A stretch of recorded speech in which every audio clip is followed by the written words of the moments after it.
100 days since the massacre at a Newtown school, and the gun safety debate is coming to a head on Capitol Hill. But are gun control advocates going to be disappointed as an assault weapons ban appears headed for failure? This morning, two key voices in the debate join me exclusively. New York City Mayor Michael Bloomberg and the Executive Vice President and CEO of the National Rifle Association, Wayne LaPierre. From NBC News in Washington, the world's longest-running television program, this is Meet the Press with David Gray. Now want to turn to the debate over gun safety. Mayor Michael Bloomberg of New York has announced a big push to put pressure on lawmakers who will vote on new gun control measures in Congress. I discussed that and some other topics, including the Middle East, when I sat down with him this weekend in New York. Mr. Mayor, welcome back to the program. Thank you for having me. Always good to have you for watching this gun debate, as I know you are. Here we are 100 days after Newtown this weekend, after this massacre. There is a Senate bill. It's moving forward, but the assault weapons ban has been taken out of the main bill. It appears to be more or less doomed in the view of most. Here's what you said right after Newtown when I had an opportunity to ask you some questions about it. Right. The NRA's power is so vastly overrated. The public, when you do the polls, they want to stop this carnage. And if 20 kids isn't enough to convince them, I don't know what would.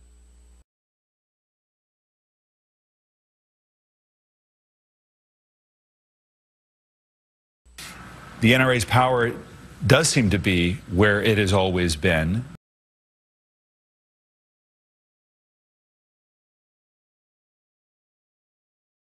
Do you fear that the moment that was created by Newtown has been lost? Well, it would be a great tragedy for this country and for tens of thousands of lives if it is lost.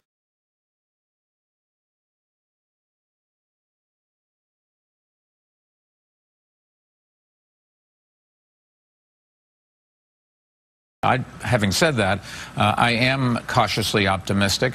I think when you have an issue where 90% of the public, 80% of NRA members even, say that they think we should have reasonable checks before people are allowed to buy guns,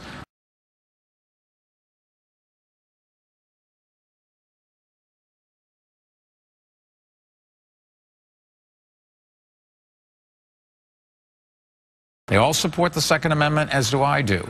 But there are an awful lot of people that think that this is one of the great issues of our times. We have to stop the carnage. Congress is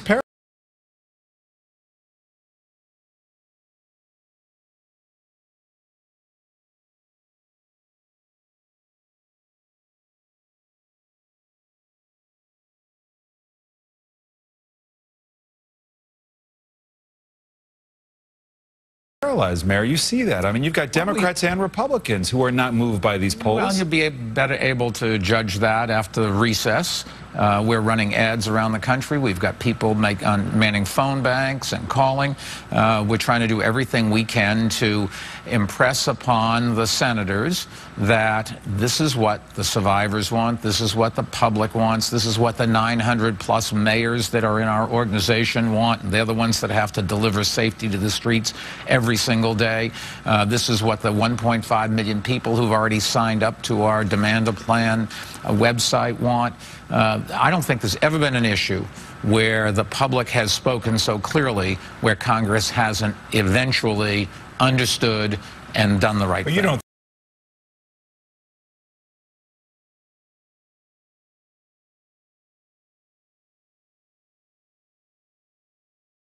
think the assault weapons ban is going to pass? Well, look, we've been fighting since 2007 to get a vote. We are going to have a vote for sure on assault weapons, and we're going to have a vote on background checks. And if we were to get background checks only, it wouldn't be as good as if we got both. But we demanded a plan, and then we demanded a vote. We've got the plan. We're going to get the vote. And now it's incumbent on us to make our voices heard. You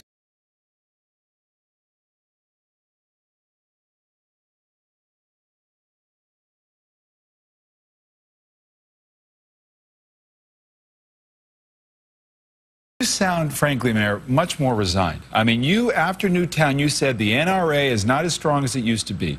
The NRA is proving to be exactly as strong as it used to be, and here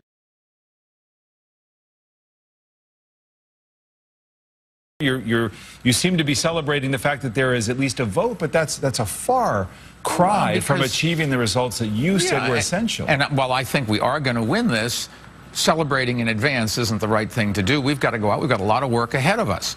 But I don't think we should give up on the assault weapons ban.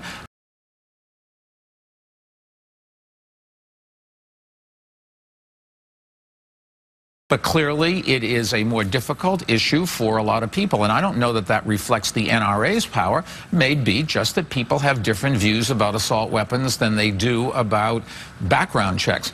90% of the people want background checks, period.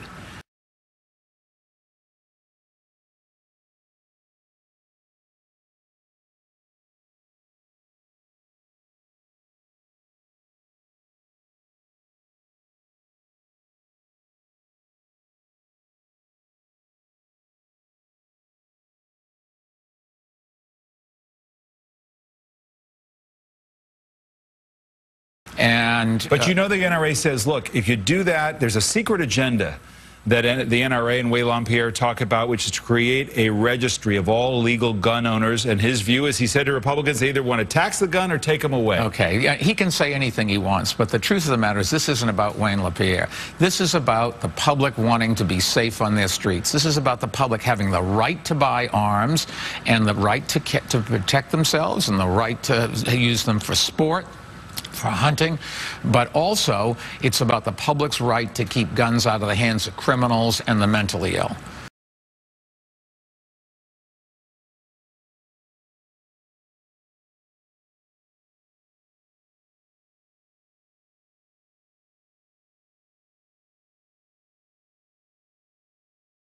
That's in everybody's interest. And in fact, if you go back to 1999, Wayne LaPierre testified on behalf of the NRA that background checks were appropriate and should be done. And Congress back in 1968 actually made them the law of the land.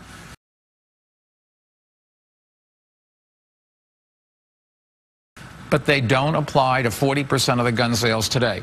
Something like 58,000 gun dealers across this country.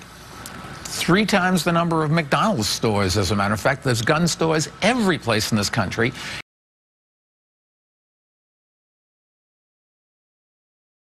And those gun sellers, they do background checks on all their clients. I think last year, 78,000 times, the government found reasons to deny people a permit to get a gun based on either they were criminals or they had mental problems.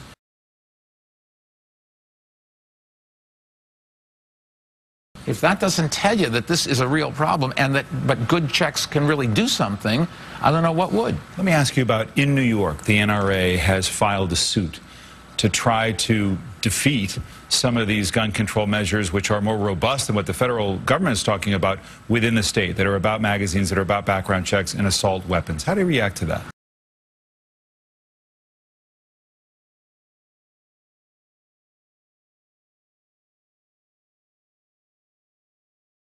Well, anybody has the right to go to court and sue over anything, and in New York, lots of people do that every single day.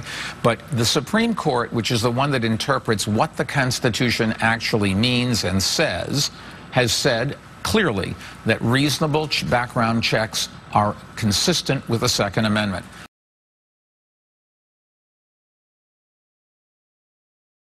That's what, in the end, is going to stop all of these other suits. That if the laws that they're trying to contest are consistent with that, they won't get very far. One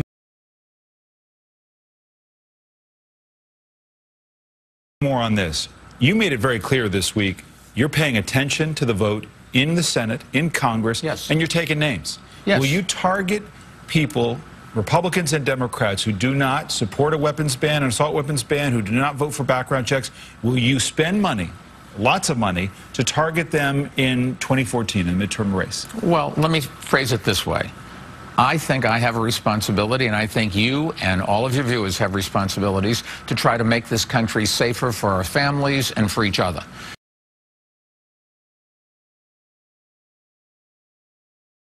And if I can do that by spending some money and taking the NRA from being the only voice to being one of the voices so the public can really understand the issues, then I think my money would be well spent, and I think I have an obligation to do that. So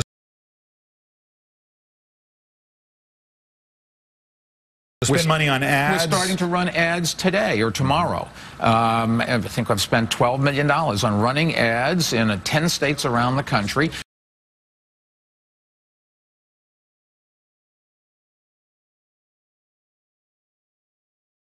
Explaining to the public what the issues are and how, and urging them to call their senators.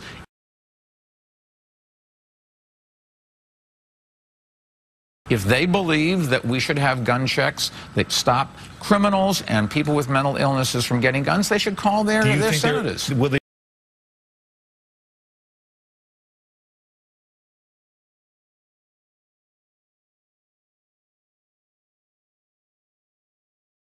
be a political price to pay for a Republican or a Democrat who fails to vote based on this public polling to make assault weapons banned or to vote for background checks? If 90% of the public want something and their representatives vote against that, common sense says they are going to have a price to pay for that. The public is going to eventually wake up and say, I want to put in office somebody that will do the things that I think are necessary for this country. That's what democracy is all about.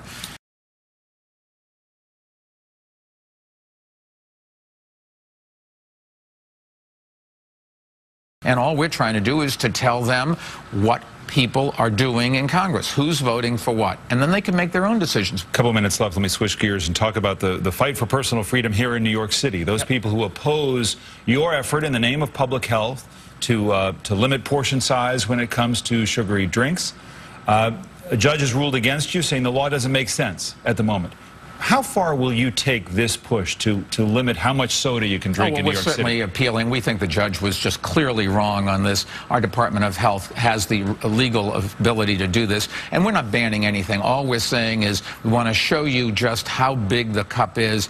If you want 32 ounces, take 2 cups to your seat. If you want 64, carry 4. But our hope is if you only take 1, you won't go back. And so remember, haven't you even won in losing, though? Wasn't this really about public awareness? Oh, well, obesity this year is going to kill more people in New York City than smoking. And if you remember, when we put a smoking ban in, nobody thought that was going to work. Today, all of Latin America, all of Western Europe, and almost every big city in America and most of the states are smoke-free.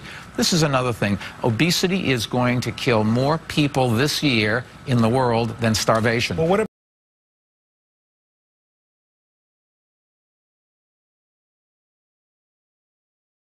we have to do something sodium-linked deaths in New York City, 23,000 back. We've been very successful. You look, a lot of the packaged goods manufacturers are now advertising low sodium, and they've reduced the sodium in their products. Everybody's better off. But where's the line? Would you ban the salt shaker? We're not banning anything. We're trying to urge them to tell the public, which our job is to educate.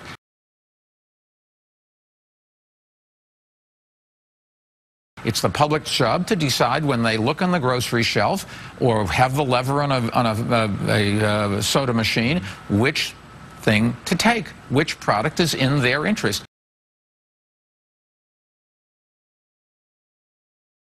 All we're trying to do is educate, and then hopefully if they understand they would be better off with one product or another, but they'll make the intelligent choice. You could do